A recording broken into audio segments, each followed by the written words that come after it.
امریکی ریاست کیلیفورنیا کے جنوب میں 1.5 لاکھ افراد کا روزگار بندھا ہے گارمنٹ انڈسٹری سے۔ اگر آپ کو امریکہ میں بنے کپڑے چاہیے تو وہ کیلیفورنیا میں ہی بنتے ہیں۔ کیلیفورنیا فیشن ایسوسی ایشن کی ایلسے میٹچیک کے مطابق امریکی ڈیزائنرز اپنے صارفین کی ڈیمانڈ کے مطابق اب کپڑے امریکہ میں بنانے کی کوشش کر رہے ہیں۔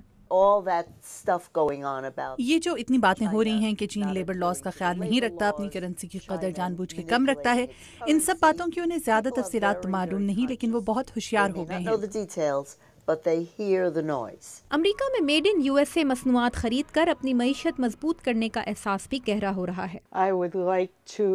میں چاہوں گی کہ میری رقم سے میرے اپنے ملک کا مزدور فائدہ اٹھائے۔ لیکن کیا غیر ملکی صارفین بھی کپڑوں پر made in U S A کے لیبل تلاش کر رہے ہیں؟ لاس اینجلس کی ایک کلودنگ کمپنی کے صدر برائن کینگ۔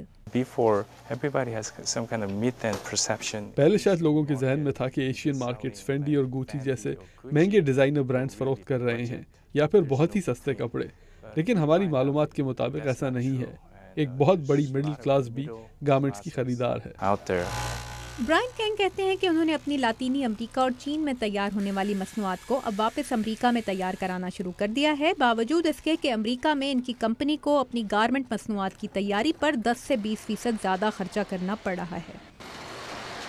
لانی کین ایک ڈیزائنر برانڈ کیرن کین کے صدر ہیں اور اپنی کمپنی کے زیادہ تر گارمنٹس چین میں تیار کرواتے تھے۔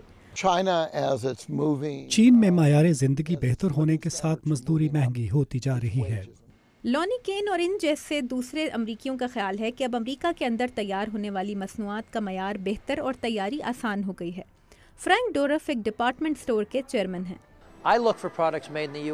میں میڈ ان امریکہ کی مصنوعات کی تلاش میں رہتا ہوں کیونکہ ان کی وجہ سے مجھے مینوفیکچررز سے خود رابطے میں رہنے کا موقع ملتا ہے، اور یہ اطمینان بھی ہے کہ اگر کچھ خراب ہوتا ہے تو بنانے والا یہی موجود ہے۔ پھر بھی زیادہ تر گارمنٹس امریکہ میں بیرون ملک سے تیار ہو کر ہی آتے ہیں۔ جیسی مصنوعات یہاں والمارٹ جیسے سستے سٹورز پر ملتی ہیں وہ امریکہ میں بن ہی نہیں سکتی۔ صارفین ان کے لیے خاص حد سے زیادہ خرچ نہیں کرنا چاہتے اور اس قیمت میں امریکہ میں چیز تیار نہیں ہو سکتی۔